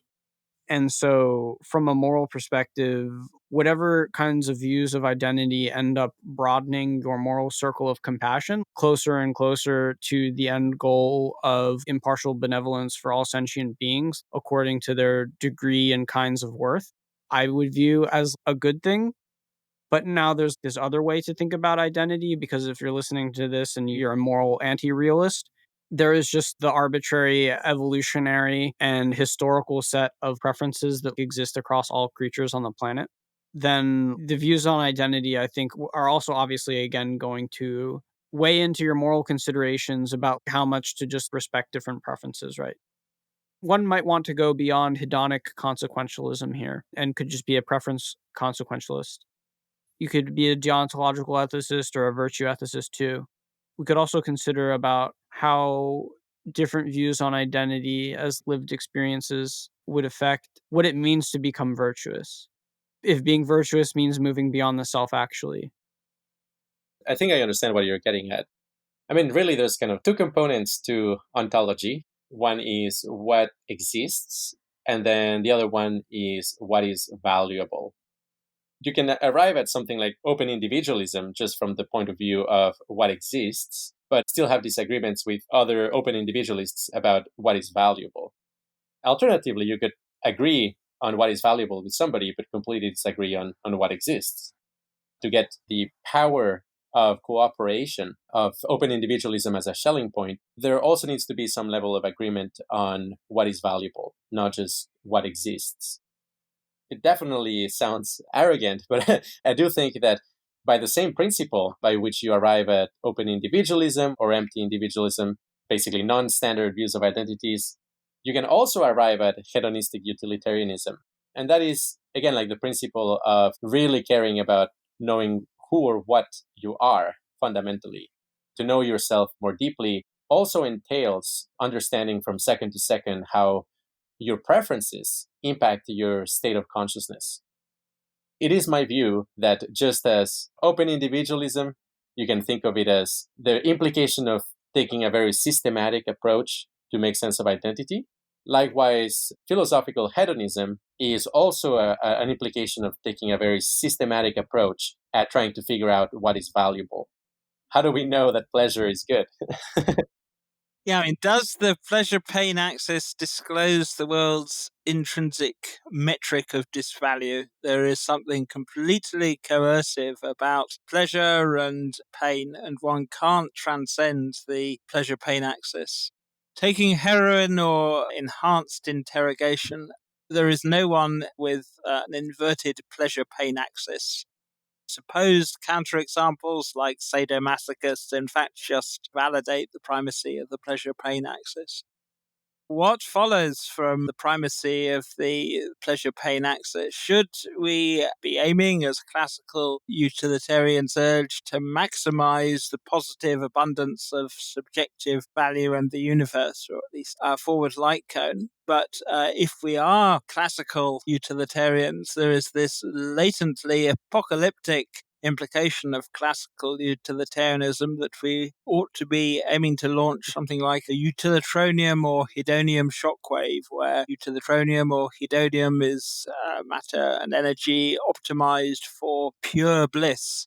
And so rather than any kind of notion of personal identity as we currently understand it, if one is a classical utilitarian, or if one is programming a computer or a robot for the utility function of classical utilitarianism, should essentially one be aiming therefore to launch an apocalyptic utilitronium shockwave?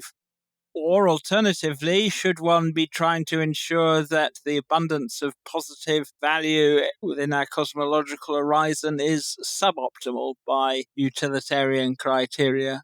I don't actually personally advocate a utilitronium shockwave. I don't think it's sociologically realistic. I think much more sociologically realistic is to aim for a world based on gradients of intelligent bliss, because that way people's existing values and preferences, for the most part, can be conserved.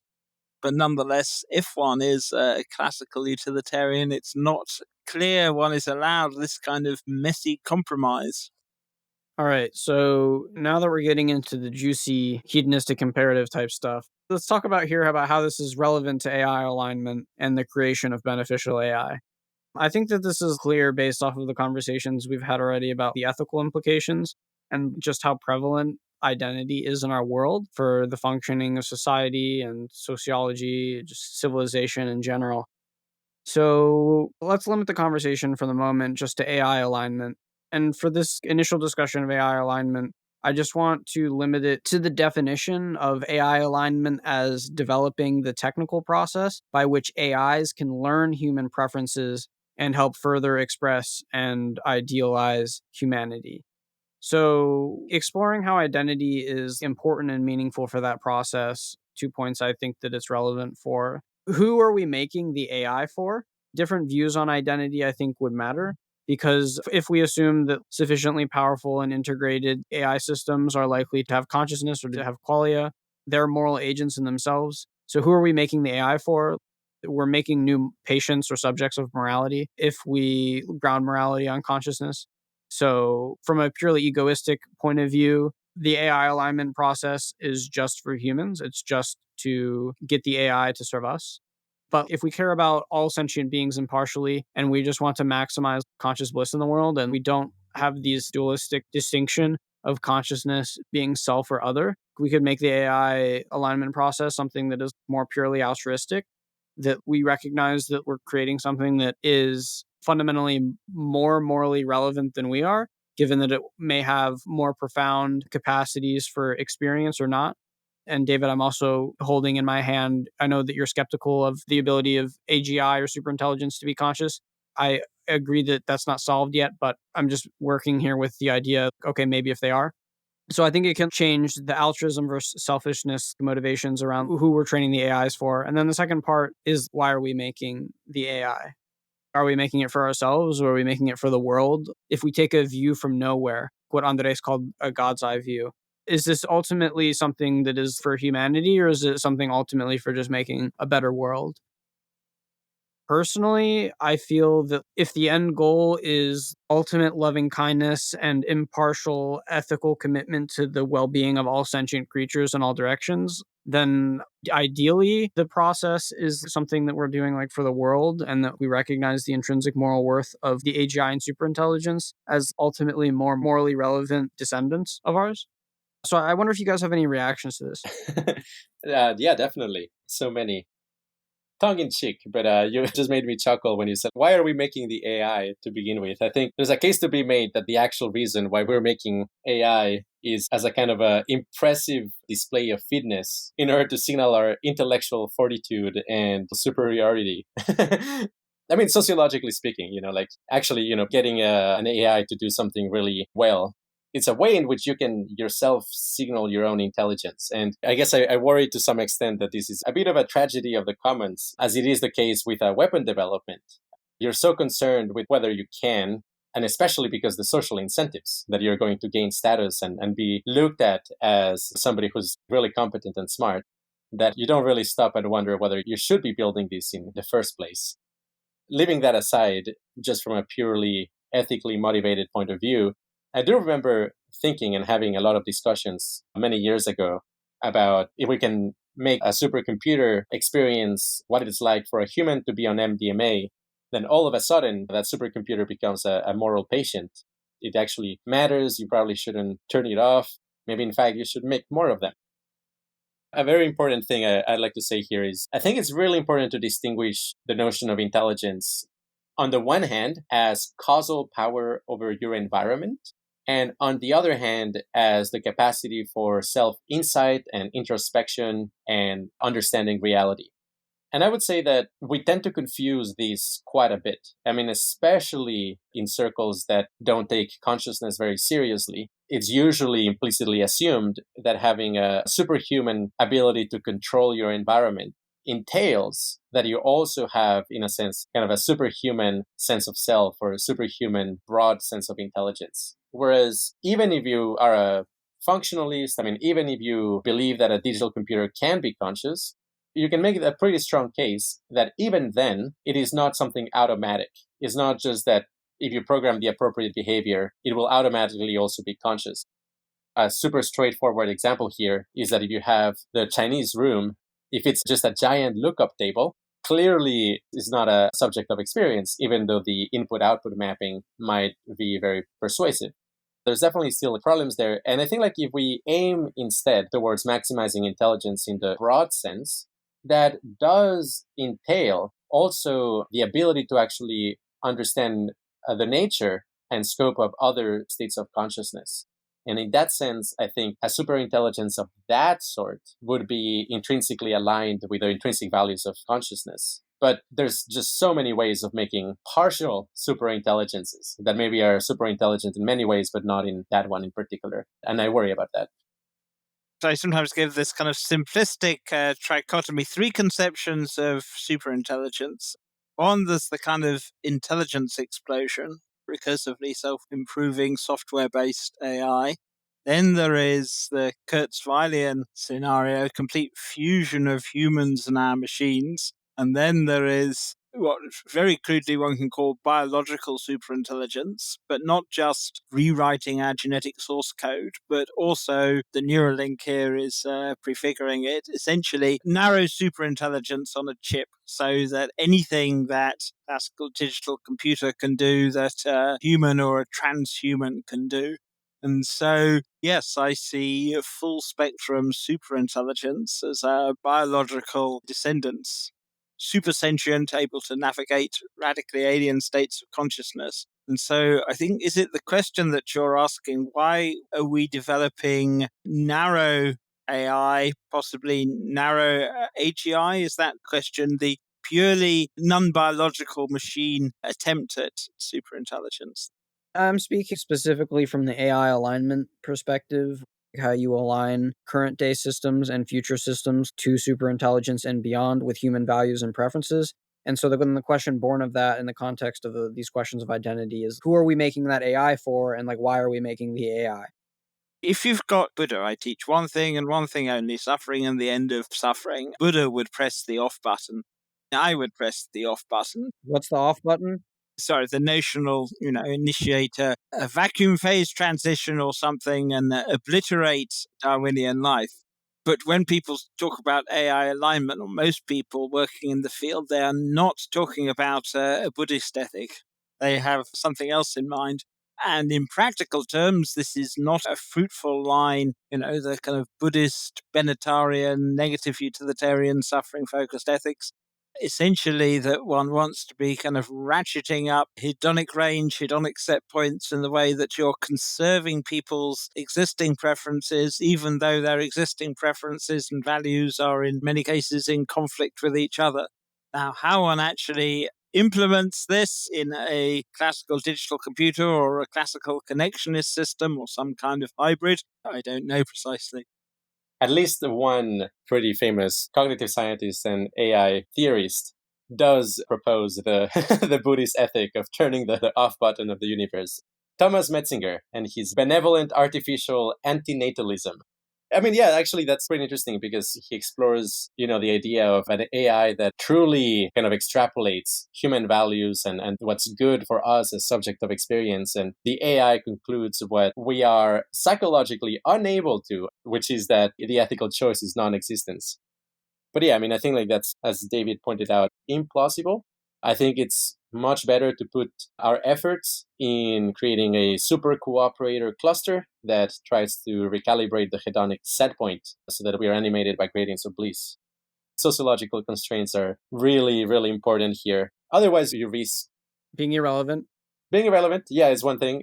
The other thing is unleashing an ineffective or failed attempt at sterilizing the world, which would be so much, much worse. I don't agree with this view, David. Generally, I think that Darwinian history has probably been net negative, but I'm extremely optimistic about how good the future can be.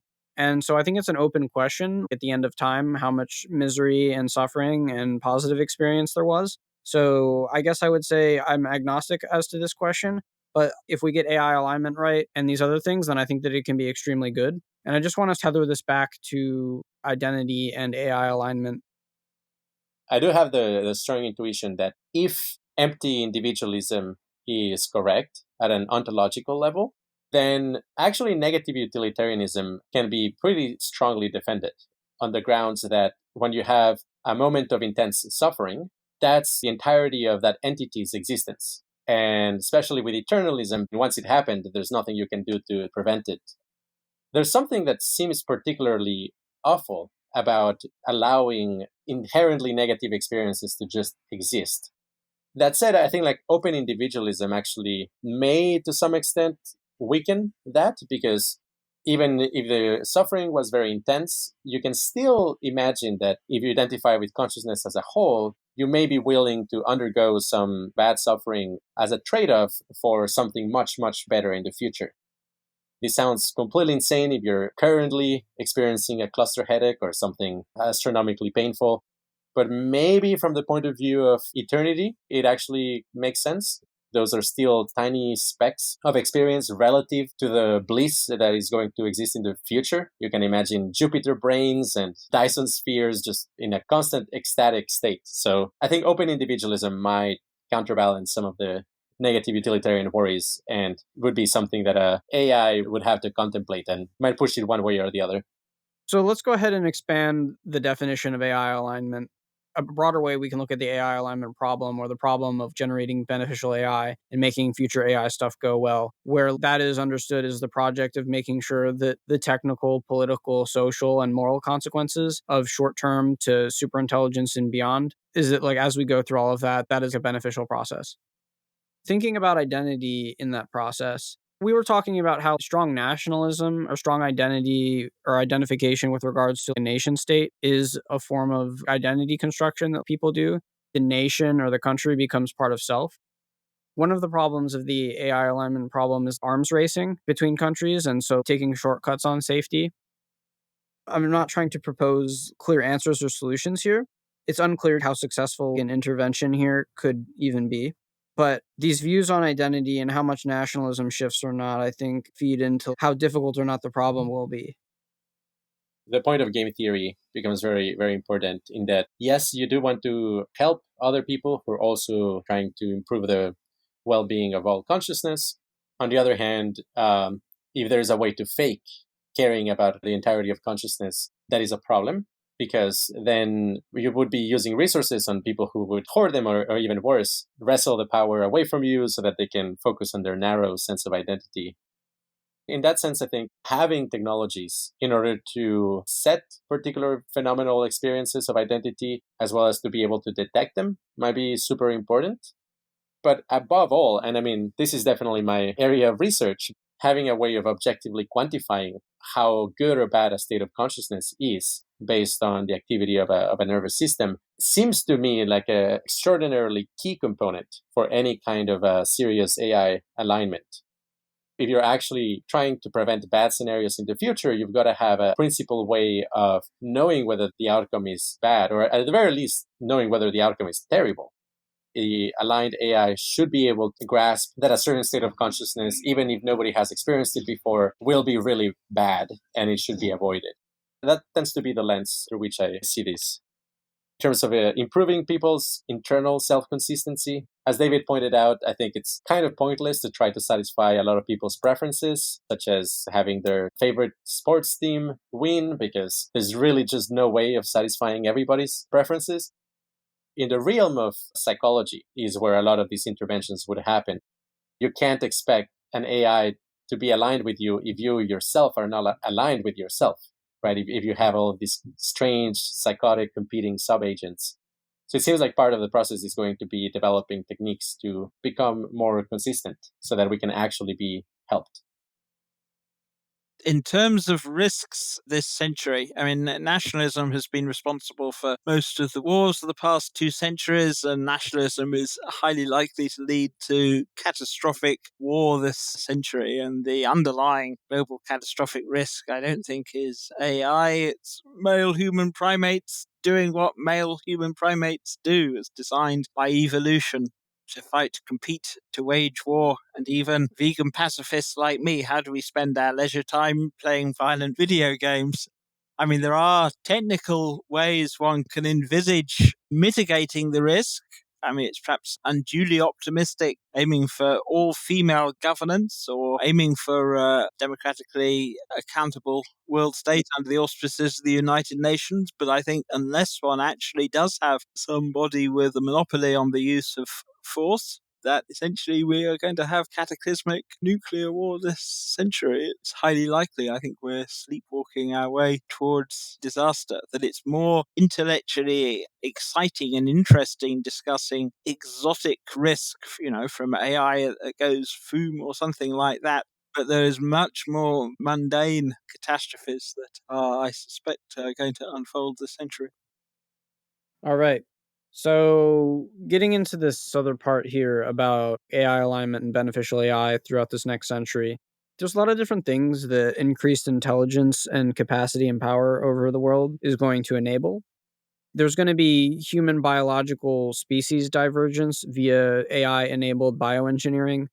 There is this fundamental desire for immortality in many people.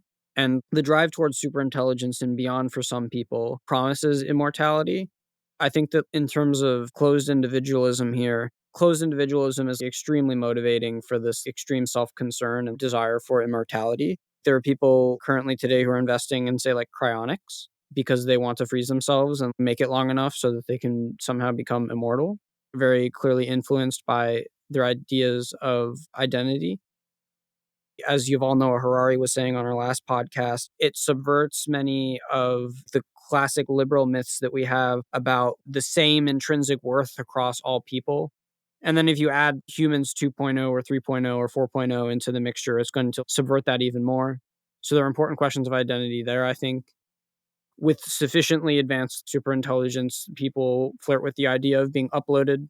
The identity questions here, which are relevant, are if we scan the information architecture, the neural architecture of your brain and upload it, will people feel like that is them? Is it not them? What does it mean to be you? Also, of course, in scenarios where people want to merge with the AI, what is it that you would want to be kept in the merging process? What is superfluous to you? What is not non-essential to your identity or what it means to be you that you would be okay or not with merging? And then I think that most importantly here, I'm very interested in the descendants scenario where we just view AI as like our evolutionary descendants. There's this tendency in humanity to not be okay with this descendants scenario because of closed individualist views on identity. They won't see that consciousness as the same kind of thing, or they won't see it as their own consciousness. They see that well-being like through the lens of self and other. So that makes people like less interested in there being descendant, super intelligent, conscious AIs. Maybe there's also a bit of speciesism in there.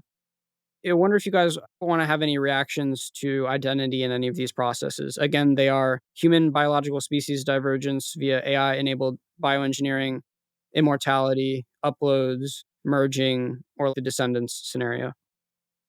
In spite of thinking that Darwinian life is sentient malware, I think Cryonics should be opt out and cryoeuthanasia should be opt in as a way to defang death. And so long as someone is suspended in optimal conditions, it ought to be possible for advanced intelligence to reanimate that person. And sure, if one is an empty individualist or you're the kind of person who wakes up in the morning troubled that you're not the person who went to sleep last night, this may not really be you. But if you're more normal, yes, I think it should be possible to reanimate you if you are suspended. In terms of mind uploads, this is back to the binding problem. Even assuming that you can be scanned with a moderate degree of fidelity, I don't think your notional digital counterpart is subject to experience. Even if I am completely wrong here and that somehow subjects of experience inexplicably emerge in classical digital computers, there's no guarantee that the qualia would be the same. After all, you can replay a game of chess with perfect fidelity, but there's no guarantee incidentals like the textures of the pieces will be the same. Why expect the textures of qualia to be the same? But that isn't really my objection. It's the fact that a digital computer cannot support phenomenally bound subjects of experience. I also think cryonics is really good, even though with a different non-standard view of personal identity, it's kind of like puzzling. Like, why would you care about it? Lots of practical considerations. I like what they've said of like defanging death. I think that's a good idea, but also giving people skin in the game for the future. People who enact policy and become, politically successful often tend to be 50 years plus, and there's a lot of things that they wait on that they will not actually get to experience. That probably biases politicians and people who enacting policy to focus especially just on short-term gains as opposed to really generally trying to improve the long term. And I think cryonics would be helpful in giving people skin in the game. More broadly speaking, it does seem to be the case that what aspect of transhumanism a person is likely to focus on depends a lot on their theories of identity. I mean, if we break down transhumanism into the three supers of super happiness, super longevity, and super intelligence, the longevity branch is pretty large. There's a lot of people looking for ways of rejuvenating, preventing aging, and reviving ourselves or even uploading ourselves. Then there's people who are very, very interested in super intelligence. I think that's probably the most popular type of transhumanism nowadays. That one, I think, does rely to some extent on people having a functionalist, information theoretic account of their own identity. There's all of these tropes of, hey, if you leave a large enough digital footprint online, a super intelligence will be able to reverse engineer your brain just from that and maybe like reanimate you in the future or something of that nature. And then there's, people like David and I and Qualia Research Institute as well that care primarily about super happiness. We think of it as kind of a requirement for a future that is actually worth living. You can have all the longevity and all the intelligence you want, but if you're not happy, I don't really see the point. A lot of the concerns with longevity, fear of death, and so on, in retrospect, I think will be probably considered some kind of a neurosis. Obviously a genetically adaptive neurosis, but something that can be cured with mood-enhancing technologies. Leveraging human selfishness or leveraging how most people are closed individualists seems like the way to having good AI alignment. To one extent, I find the immortality pursuits through cryonics to be pretty elitist. But I think it's a really good point that giving the policymakers and the older generation and people in power more skin in the game over the future is both potentially very good and also very scary. It's very scary to the extent to which they could get absolute power, but also very good if you're able to mitigate risks of them developing absolute power. But again, as you said, it motivates them towards more deeply and profoundly considering future considerations, being less myopic, being less selfish, so that getting the AI alignment process right and doing the necessary technical work, it's not done for short-term nationalistic gain. Again, with an asterisk here that the risk is unilaterally getting more and more power. Yeah, yeah.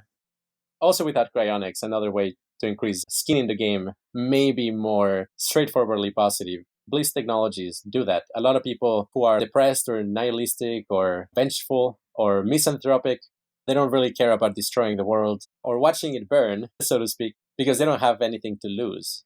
But if you have a really reliable MDMA like technological device that reliably produces wonderful states of consciousness, I think people will be much more careful about preserving their own health, but and also not watch the world burn because they know I could be back home and actually experiencing this rather than just trying to satisfy my misanthropic desires.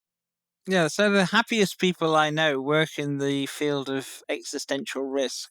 And rather than great happiness making people reckless, it can also make them more inclined to conserve and protect. Awesome. I guess just one more thing that I wanted to hit on these different ways that technology is going to change society is I don't know. In my heart, the ideal is the vow to liberate all sentient beings in all directions from suffering. The closed individualist view seems generally fairly antithetical to that. But there's also this desire for me to be realistic about leveraging that human selfishness towards that ethic. The capacity here for conversations on identity going forward, if we can at least give people more information to subvert or challenge or give them information about why the common sense closed individualist view might be wrong, I think it would just have a ton of implications for how people end up viewing human species divergence or immortality or uploads or merging or the descendants scenario. In Max's book, Life 3.0, he describes a bunch of different scenarios for how you want the world to be as the impact of AI grows, if we're lucky enough to reach super intelligent AI. These scenarios that he gives are, for example, in egalitarian utopia where humans, cyborgs, and uploads coexist peacefully thanks to property, abolition, and guaranteed income. There's a libertarian utopia where humans, cyborgs, and uploads and superintelligences coexist peacefully thanks to property rights. There is a protector god scenario where essentially omniscient and omnipotent AI maximizes human happiness by intervening only in ways that preserve our feeling of control of our own destiny and hides well enough that many humans even doubt the AI's existence. There's enslaved God, which is kind of self evident. The AI is a slave to our will. A descendant scenario, which I described earlier, where AIs replace human beings, but give us a graceful exit, making us view them as our worthy descendants, much as parents feel happy and proud to have a child who's smarter than them, who learns from them, and then accomplishes what they could only dream of, even if they can't live to see it. So, after the book was released, Max did a survey of which ideal societies people were most excited about. And basically, most people wanted either the egalitarian utopia or the libertarian utopia. These are very human centric, of course, because I think most people are closed individualists. So, like, okay, they're going to pick that. And then they wanted a protector god next. And then the fourth most popular was an enslaved god. The fifth most popular was descendants. I'm a very big fan of the descendants scenario. Maybe it's because of my empty individualism. I just feel here that as views on identity are like quite uninformed for most people don't take it, or closed individualism just seems intuitively true from the beginning because it seems like it's been selected for mostly by Darwinian evolution to have a very strong sense of self. I just think that challenging conventional views on identity will very much shift the kinds of worlds that people are okay with or the kinds of worlds that people want. Like if we had like a big massive public education campaign about the philosophy of identity and then take the same survey later, I think that the numbers would be much more different. That seems to be like a necessary part of the education of humanity in the process of beneficial AI and AI alignment. To me, the descendants scenario just seems best because it's more clearly in line with this ethic of being impartially devoted to maximizing the well-being of sentience everywhere. I'm curious to know your guys' reaction to these different scenarios about how you feel views on identity as they shift will inform the kinds of worlds that humanity finds beautiful or meaningful or like worthy of pursuit through and with AI. Starting with the most obvious that I focus on, if today's hedonic range is -10 to 0 to +10, yes, building a civilization with a hedonic range of +70 to +100. If one wants more contrast, or +90 to a +100, the multiple phase changes in consciousness involved there are just completely inconceivable to humans. But in terms of full spectrum superintelligence, what we don't know is the radically alien state spaces of consciousness. I mean, far more different than, let's say, dreaming consciousness and waking consciousness, that I suspect that we are going to explore. And we just do not have the language or the concepts to conceptualize what these alien state spaces are like. I suspect millions, billions of years of exploration lie ahead. I assume that a central element will be the pleasure axis, that they will be generically wonderful, but they will be completely alien. And so talk of identity with primitive Darwinian malware like us is quite fanciful. Consider the following thought experiment where you have a chimpanzee right next to a person who is right next to another person, where the third one is currently on a high dose of DMT combined with ketamine and salvia. If you consider those three entities, I think very likely, actually, the experience of the chimpanzee and the experience of the sober person are very much alike compared to the person who's on DMT, ketamine, salvia, who is in a completely different alien state space of consciousness and, in some sense, biologically unrelatable from the point of view of the qualia and the sense of self and time and space and all of those things. So, personally, I think having intimations with alien state spaces of consciousness is actually also quite apart from like changes in a feeling that you become one with the universe. Merely having experience with like really different states of consciousness makes it easier for you to identify with consciousness as a whole. You realize, okay, like my DMT self, so to speak, cannot exist naturally. And it's just like so much different to who I am normally, and even more different than perhaps being a chimpanzee, that you could imagine caring as well about like alien state spaces of consciousness that are completely non-human. And I think that it can be pretty helpful. The other reason why I give a lot of credence to open individualism being a winning strategy, even just from a purely political and sociological point of view, is that open individualists are not afraid of changing their own state of consciousness because they realize that it will be them either way. Whereas closed individualists can actually be pretty scared of, for example, taking DMT or something like that. They tend to have at least the suspicion that, oh my gosh, is the person who's going to be on DMT me? Am I going to be there? Or maybe I'm just being possessed by a different entity with completely different values and consciousness. No matter what type of consciousness your brain generates, it's going to be you. It massively amplifies the degrees of freedom for coordination. Plus, you're not afraid of tuning your consciousness for particular new computational uses. Again, this could be extremely powerful as a cooperation and coordination tool. To summarize, I think a plausible and very nice future scenario is going to be the mixture of open individualism on the one hand, second, generically enhanced hedonic tone, so that everything is amazing, and third, expanded range of possible experiences. That we will have the tools to experience pretty much arbitrary state spaces of consciousness and consider them our own.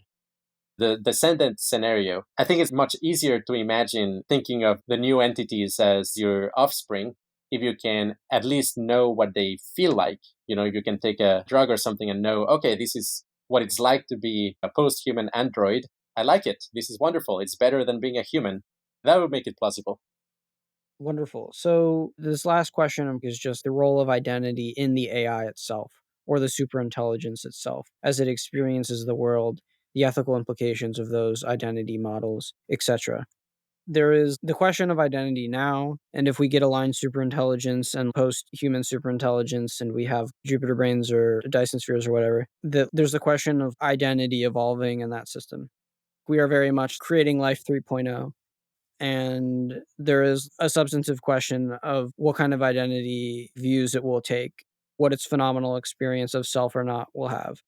This all is relevant and important because if we're concerned with maximizing conscious well-being, then these are flavors of consciousness, which would require a sufficiently rigorous science of consciousness to understand their valence properties.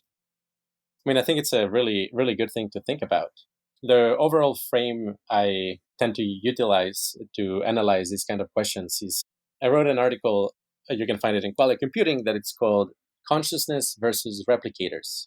I think that is a pretty good overarching ethical framework where basically I describe how different kinds of ethics can give different worldviews, but also they depend on your philosophical sophistication.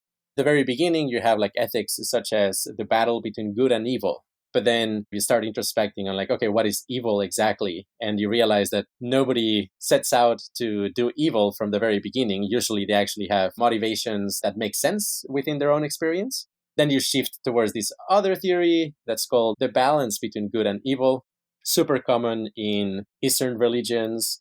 Also, people who take a lot of psychedelics or meditate a lot tend to arrive to that view, as in like, oh, don't be too concerned about suffering or the universe. It's all a huge yin and yang. The evil part makes the good part better, or like weird things like that. Then you have a little bit more developed what I call gradients of wisdom. I would say like Sam Harris and definitely a lot of people in our community think that way, which is they come to the realization that, there are societies that don't help human flourishing. And there are, ideologies that do, and it's really important to be discerning. We can't just say, hey, everything is equally good. But finally, I would say the fourth level would be consciousness versus replicators, which involves one, taking open individualism seriously, and second, realizing that anything that matters, it matters because it influences experiences. If you have that as your underlying ethical principle, there's like this danger of replicators hijacking our motivational architecture in order to pursue their own replication, independent of the well-being of sentience, and you guard for that. I think you're in a pretty good space to actually do a lot of good. I would say perhaps that is the sort of ethics or morality we should think about how to instantiate in artificial intelligence. In the extreme, you have what I call a pure replicator, and a pure replicator essentially is a system or an entity that it uses all of its resources exclusively to make copies of itself, independently of whether that causes good or bad experiences elsewhere. It just doesn't care. I would argue that humans are not pure replicators, that in fact we do care about consciousness, at the very least our own consciousness. And evolution is recruiting the fact that we care about consciousness in order to, as a side effect, increase the inclusive fitness of our genes. But these discussions we're having right now, the possibility of a post-human ethic, is the genie is getting out of the bottle, in the sense of consciousness is kind of taking its own values and trying to transcend the selfish genetic process that gave rise to it. Ooh, I like that. That's good. Anything to add, David? No, I simply hope we have Buddhist AI. I agree. All right, so I've really enjoyed this conversation. I feel more confused now than when I came in, which is very good. So, yeah, thank you both so much for coming on.